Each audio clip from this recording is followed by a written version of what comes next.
안녕하세요. 오늘도 사연살롱을 찾아주셔서 감사합니다. 서울에 사는 30대 여성이에요. 언젠가 드라마를 보다가 그런 대사를 들은 적이 있어요. 인생은 속도가 아니라 방향이다. 그땐 그 말이 크게 와닿지 않았는데 요즘 들어 입가에 그 말이 맴도네요.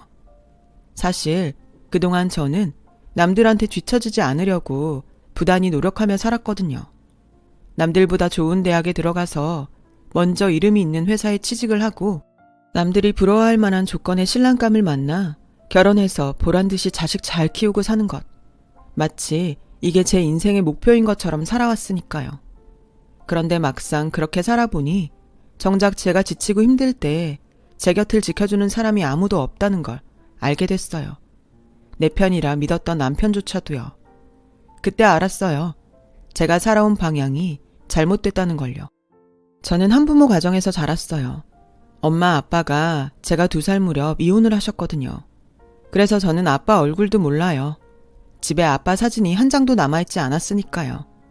어릴 땐 아빠 있는 친구들이 부럽기도 했지만 자라면서 아빠의 부재가 그리 크게 느껴지지 않더라고요. 그건 아마 아빠 몫까지 다 해주려고 노력했던 엄마 덕분인지도 모르겠어요. 저희 엄마는 보험 설계사였는데 사막에 떨어뜨려 놔도 그곳 사람들한테 온수 매트도 팔아치울 수 있을 정도로 소환 좋은 사람이었죠. 그런 엄마 덕에 저는 돈 걱정 없이 자랄 수 있었어요. 하지만 여자 혼자 힘으로 딸을 키우고 사는 게 어디 쉬운 일인가요? 가끔 보험 이모들한테 얘기를 들어보면 우리 엄마지만 정말 대단하다는 생각밖에 안 들어요. 당장 밖에서 돈벌이를 하려면 아이를 보살펴줄 사람이 필요한데 엄마한테는 그럴 가족이 없었대요. 그래서 일터까지 저를 데리고 가서 회의 때는 건물 경비실에 저를 맡기고 영업을 나갈 때는 늘 저를 데리고 나갔다고 하더라고요. 처음엔 그런 이유로 팀장한테 지적을 받곤 했지만 저희 모녀 사정을 잘 아는 보험 이모들이 도와주셔서 엄마가 영업을 뛸 때는 이모들이 돌아가며 저를 봐주셨다고 하더라고요. 저는 너무 어렸던 때라 솔직히 기억이 안 나요. 보험 이모들이 무용담 나누듯 들려주니까 그런 건가 보다 할 뿐이죠. 그렇게 어린 저를 데리고 보험 일을 하던 엄마는 제가 유치원에 갈 나이가 되고서야 조금은 마음 편히 일을 할 수 있었대요. 하지만 시간에 쫓기는 건 마찬가지였죠. 아침 일찍 유치원에 데려다 줬다가 퇴근길에 데리고 와야 했으니까요. 하지만 보험 일이라는 게 어디 직장인 스케줄처럼 일정한가요? 고객이 원하면 언제든 달려가야 하니 늘 엄마는 허겁지겁 달려와 저를 데리고 가기 일쑤였죠. 어린 시절 제 기억 속 엄마는 늘 바쁘게 뛰어다니는 모습뿐이에요. 그렇다 보니 진지하게 대화를 나눴던 적이 없었던 것 같아요. 아빠 얘기조차 들려주지 않았으니까요. 한 번은 엄마한테 내 아빠는 어떤 사람이었냐고 물었더니 나중에 내가 더 크면 그때 얘기해주겠다고만 할 뿐 더 이상 아무 말도 해주지 않았어요. 그래서 그리 좋게 헤어진 사이는 아닌가 보다 미루어 짐작만 할 뿐이었죠. 엄마는 짜투리 시간도 허투루 쓰지 않으려고 시간을 분 단위로 쪼개서 쓰며 살았어요. 물론 그 덕분에 저도 엄마를 닮아 시간을 쪼개 쓰고 종종거리며 뛰어다니는 게 버릇이 되었지만요. 그 덕에 부지런하고 성실하단 얘기를 듣고 살 정도로요. 그런 점에선 엄마한테 고마울 뿐이죠. 게다가 남들 못지않게 뒷바라지를 해준 덕분에 저는 보습학원에 국영수 과외까지 받을 수 있었거든요. 개천에서 용나는 시대는 지났다고 돈을 쓰는 만큼 성적은 나왔고 덕분에 이름 있는 대학에 들어갈 수 있었어요. 엄마 성화에 2학년을 마치고는 호주로 단기 어학연수도 다녀올 수 있었죠. 배울 수 있을 때 많이 배워. 그래야 나중에 네 아빠 만나도 엄마가 당당할 수 있지. 내 새끼 혼자서도 잘 키웠다고 말이야. 그러니까 넌 돈 걱정하지 말고 하고 싶은 거 먹고 싶은 거 뭐든 말만 해. 엄마가 다 해줄 테니까. 알았지 내 딸? 이런 엄마의 헌신 덕분에 저는 남들 못지않은 스펙도 쌓았고 덕분에 꽤 좋은 곳에 취업도 됐어요. 마치 인생이 제가 그려놓은 계획표대로 잘 진행되고 있는 것만 같았죠. 그런데 계획에 없던 인생의 오점이 생기고 만 거예요. 뭐? 임신? 이게 미쳤어. 입사한 지 얼마나 됐다고 벌써 임신을 하면 어쩌냔 말이야. 누구야? 너 임신시킨 놈이 누구냐고. 엄마는 당장이라도 달려갈 기세로 물었어요. 엄마 성격을 아는 저로서는 순순히 말해줄 수는 없었어요. 그도 그럴 것이 당시 남편과 저는 이제 막 사귀기 시작한 상태였거든요. 이런 말 하기 창피하지만 회식 때 진탕 취하는 바람에 둘 다 이성을 잃고 버린 일이라 남편이나 저나 임신 사실이 황당한 처지였어요. 게다가 신입사원이 입사하자마자 사수와 눈이 맞아 애까지 뱄으니 왜 안 그렇겠어요. 저는 내심 남편이 수술하라고 하진 않을까 걱정했는데 다행히 임신 사실을 알고는 결혼하자고 하더라고요.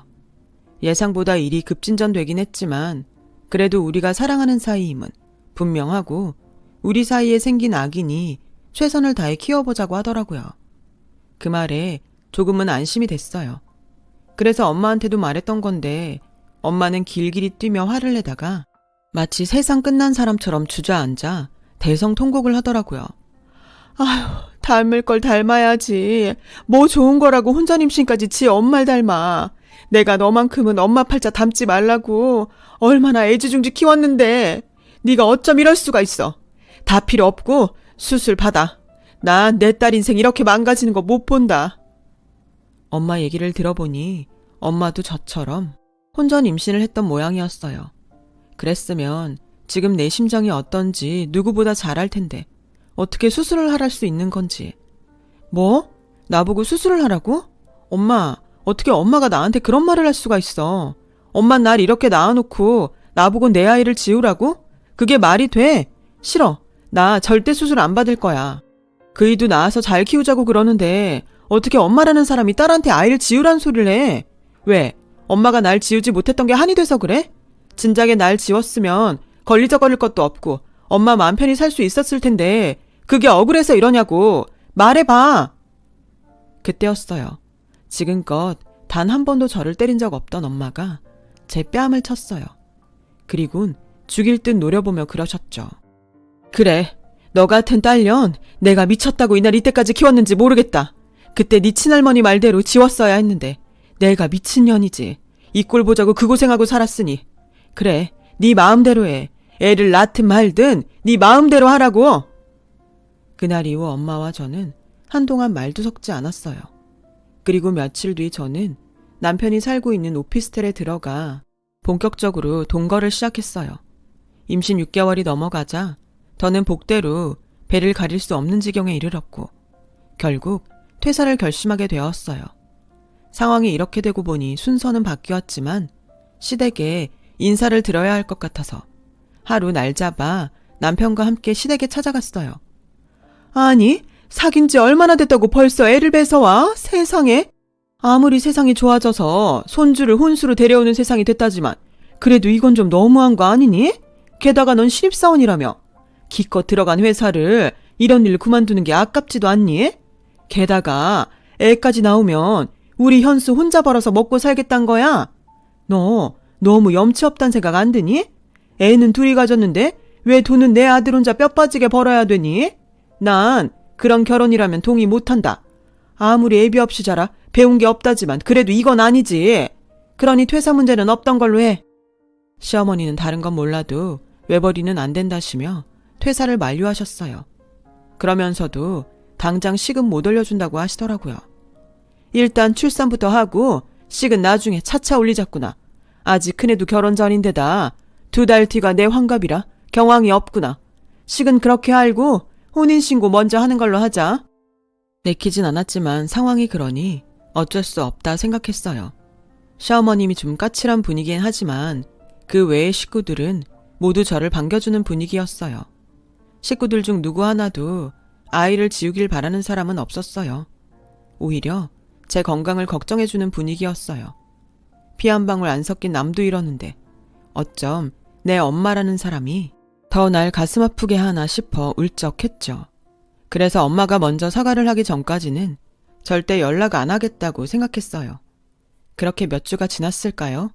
시간이 지날수록 몸이 제 몸 같지 않은 게 이상하더라고요. 임신을 하면 호르몬 불균형으로 몸이 전과는 다르다는 말은 들었지만 그 정도 문제가 아니었어요.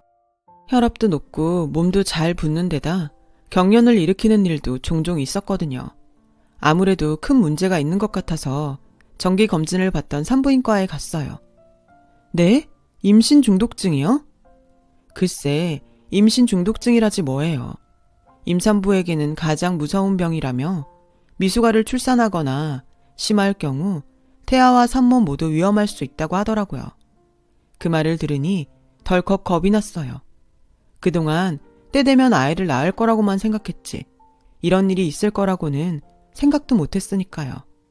그래서 걱정스러운 마음에 남편이 퇴근하고 돌아오자 이 얘기를 했더니 글쎄 이러지 뭐예요?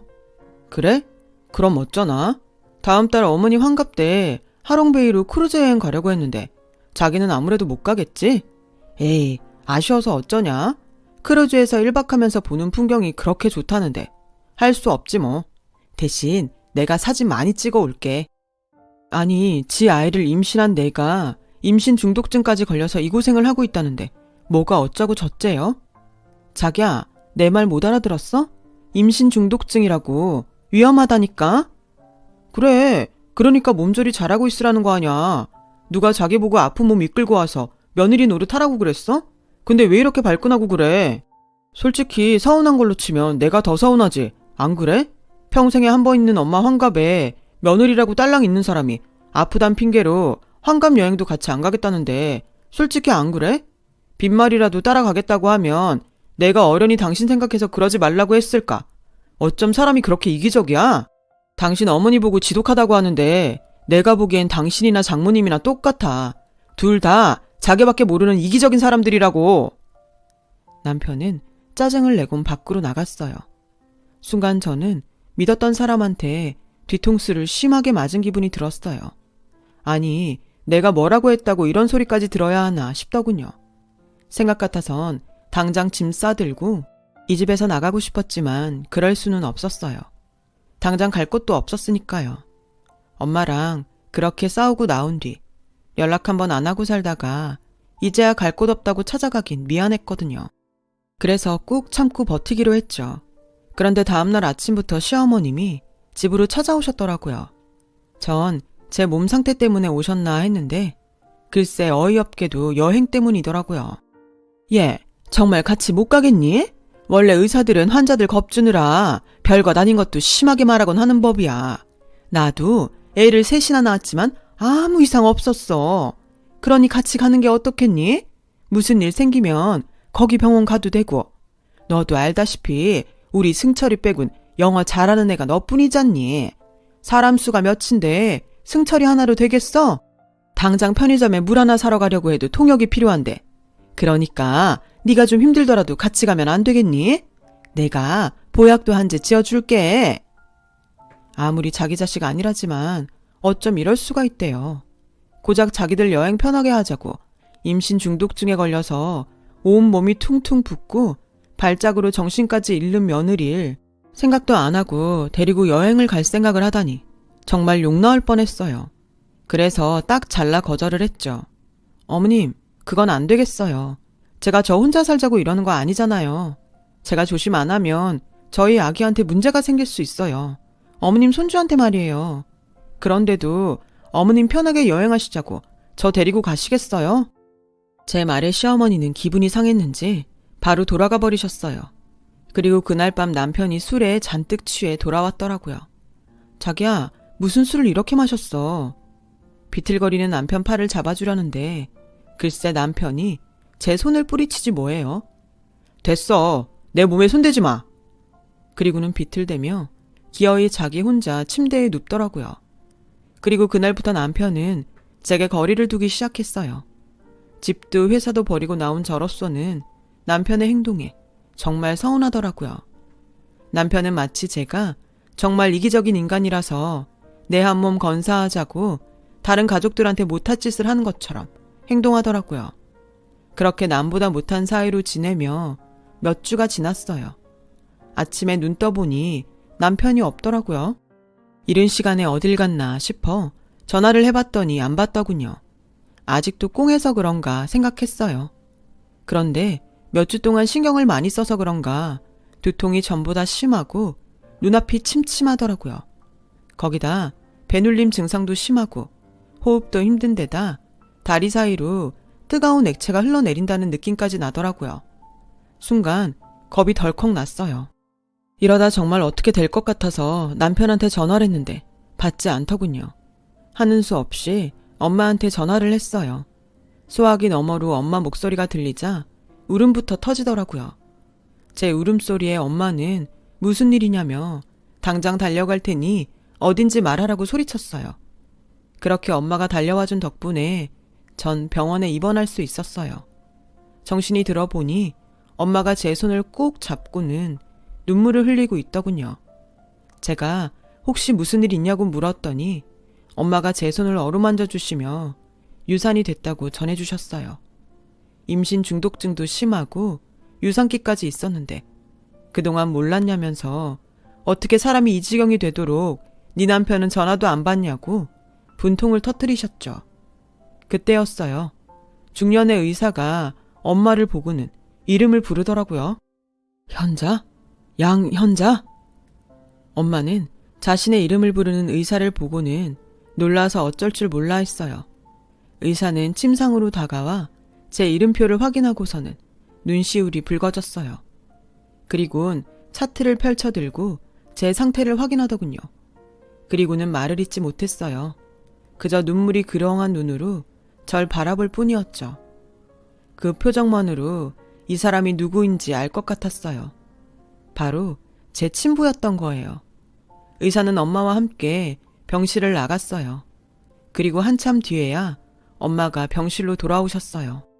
그리고는 아까 그 사람이 제 친부라는 사실과 그동안 왜 비밀로 했는지 얘기를 해주셨어요. 엄마랑 아빠는 과는 달랐지만 대학교 CC였다고 했어요. 어린 나이에 임신을 하는 바람에 결혼까지 했지만 당시 의대생이던 아빠를 앞세워 아들 장사를 하려던 친할머니 때문에 결국 이혼을 하게 되었다고 했어요. 친정도 없는 나한테 비빌 언덕이 뭐가 있었겠니? 네 할머니가 아빠를 선자리에 끌고 다니는 걸 알면서도 1년을 버티다가 결국 널 데리고 나온 거지. 지 공부하느라 바빠서 자기 엄마가 무슨 짓을 하는지 알면서도 모르는 척하는 네 아빠도 밉고 날 사람 취급도 안 하는 네 할머니도 싫어서 그땐 이혼이 최선이라고 생각했다. 아빠는 친할머니 닥달에 결국 엄마와 이혼을 하고 얼마 뒤 부잣집 딸과 재혼했지만 아이를 가지지 못했다고 하더라고요. 그러자 친할머니가 우리 모녀를 찾았더라는 말도 함께해요. 5년 전 친할머니가 돌아가시고 현재 아빠는 혼자 사신다고 했어요.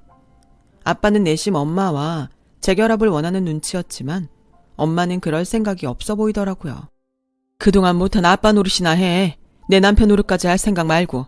내 딸, 아니 우리 딸 마음의 상처는 몰라도 몸에 난 상처는 당신이 꼭 다 낫게 해줘. 엄마는 아빠한테 신신당부를 했어요. 그렇게 제가 아빠 병원에 입원해 있는 동안 엄마는 제 곁은 지키고 계셨어요. 그렇게 일주일이 다 되어가던 어느 날 남편한테 전화가 왔어요. 짐이 많으니 공항으로 차 끌고 마중을 나오라더군요. 그 순간 알았어요.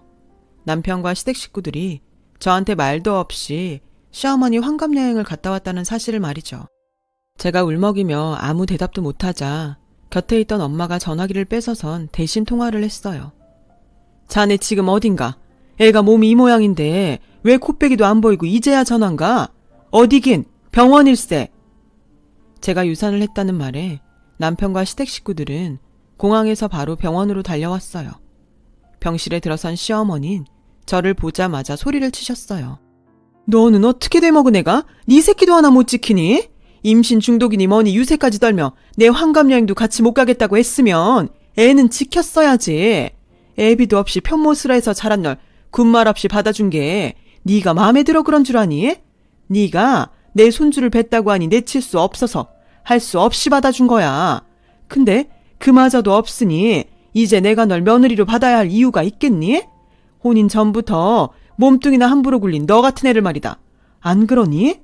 유산한 건 안 됐지만 차라리 잘 된 건지도 모른다. 이참에 없던 일로 치고 각자 갈 길 가면 되는 거니까. 병원비는 위자료 다 치고 우리 쪽에서 낼 테니 우리 인연은 여기까지로 알고 다시는 우리 애한테 엉겨붙지 마. 그러자 기다렸다는 듯이 엄마가 나서서 말했어요. 그렇게는 안 되겠네요. 애는 둘이서 가졌는데 피해는 왜 내 딸만 입어야 하는 거죠? 임신 중독증으로 몸도 상한 데다가 자식 잃은 슬픔에 정신적 충격까지 받은 애한테 위로는 못 해줄 망정 자기 아들한테 엉겨붙지 말라고요? 이게 무슨 개만도 못한 인성입니까? 게다가 내 딸은 임신하는 바람에 회사에 휴직계까지 내야 했고 회사 사람들한테 손가락질까지 받게 됐어요. 근데 대개 아들은 아무 일 없다는 듯이 멀쩡히 회사 생활을 하겠다고요? 이거 불공평해도 너무 불공평한 거 아닙니까? 누군 제 자식을 5개월 넘게 품었다가 눈물로 저 세상 보냈는데 누구는 지 아내랑 자식은 어떻게 되든 말든 해외에서 크루즈 여행이나 즐기다 와놓곤 증거가 사라졌으니 예전처럼 총각으로 살겠다니 이게 말이 됩니까? 저요, 내 새끼 망가뜨려 놓고 지만 쏙 빠져나가려는 파렴치한 저 인간 절대 가만 안 둡니다. 회사에도 이번 일 다 알릴 거고요. 내 새끼 몸과 마음에 상처 입은 만큼 그쪽 아들한테도 똑같이 해줄 겁니다. 그리고 애비 없는 애라고 무시하셨죠? 누가 애비 없는 애입니까? 이 병원이 누구 병원인지 아세요? 우리 애 친부 병원입니다. 그닥 변변찮은 남편 앞세워 내 딸 자식 앞에서 유세던 모양인가 본데 가소로워서 웃음도 안 납니다. 어디서 되지도 않는 주제에 내 새끼 가슴에 멍을 들여요. 지 새끼 가진 여자가 아프다는데도 여행 가느라 연락까지 끊은 놈의 인성이라면 우리 쪽에서 거절입니다. 그런 개만도 못한 놈은 사위로 들여 뭐에 쓰겠습니까? 그러니 아들 가진 유세 그만 떨고 당장 여기서 나가요. 아, 위자료는 변호사 선임 후에 정해서 연락하겠습니다. 엄마는 시어머니한테 받은 대로 돌려주곤 병실에서 내쫓았어요. 그리곤 제 손을 어루만지며 말했어요. 일전에 아이 지우라고 한 건 말이다. 너는 나처럼 힘들게 살지 않길 바래서 했던 거지 진심이 아니었어. 아무렴 애미가 딸한테 손주를 버리란 소리를 하겠니? 그 업보는 다 엄마가 안고 살게. 그러니 넌 마음 추스리고 다시 살아 이거사. 네가 누구 딸이니? 이 오뚜기 양현자 딸이잖아. 살다 보면 또 사라친다. 그러니 이 엄마를 봐서라도 일어나. 그깟 회사 때려치우고 휑하니 마음 가는 대로 여행이라도 다녀오든가. 네가 원하는 거라면 이 엄마가 다 해줄 테니까. 알았지? 아니, 나 회사 안 그만둬. 엄마 말대로 나 양현자 딸이야. 내가 뭐가 무서워서 힘들게 들어간 회사를 나와. 그 인간이 먼저 제 발로 나가면 몰라도. 나 다시 해볼 거야. 이번엔 실수하지 않도록 제대로 해볼 거라고. 그러니까 엄마도 내 걱정 그만해. 얼마 뒤 저는 퇴원을 했고 다시 회사로 돌아갔어요.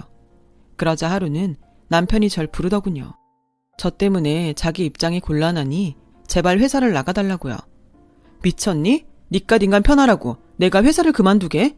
웃기는 소리 하지 말고 앞으로도 넌 내 옆에서 마음 불편하게 회사 생활해. 그게 너한테 내리는 벌이니까. 그 정도도 못 버티겠다면 별 수 있니? 네 발로 나가는 수밖에. 최소한의 양심도 없는 놈아. 한 번만 더 나보고 그만둬라 말아 떠들면 그땐 평생 쫓아다니면서 괴롭혀줄 테니까 알아서 해. 결국 남편은 얼마 뒤 퇴사를 했어요. 남편이 회사를 나가자 우리 둘 사이 소문도 잦아들기 시작했죠. 결국 끝까지 버틴 자가 이긴다는 말이 정설이 됐지 뭐예요. 게다가 엄마가 선임해준 변호사를 통해 시댁과 소송도 벌이고 있어요. 그런다고 마음의 상처가 사라지진 않겠지만 적어도 상처를 낸 사람은 어떤 식으로든 대가를 치러야 한다고 믿기 때문에 끝까지 가보려고요. 저를 세상에 태어나게 해주신 엄마 이름 아깝지 않게 이 양현자 딸 더 당당히 열심히 살아보렵니다. 엄마, 진심으로 존경하고 사랑해요. 지금까지 제 사연을 들어주셔서 감사드리고요. 여러분의 인생에 행복한 일이 가득하길 빌어요. 여러분, 사연 댓글에 응원과 현명한 조언 부탁드려요. 좋아요와 구독은 저에게 큰 힘이 됩니다. 오늘도 좋은 일 가득하세요.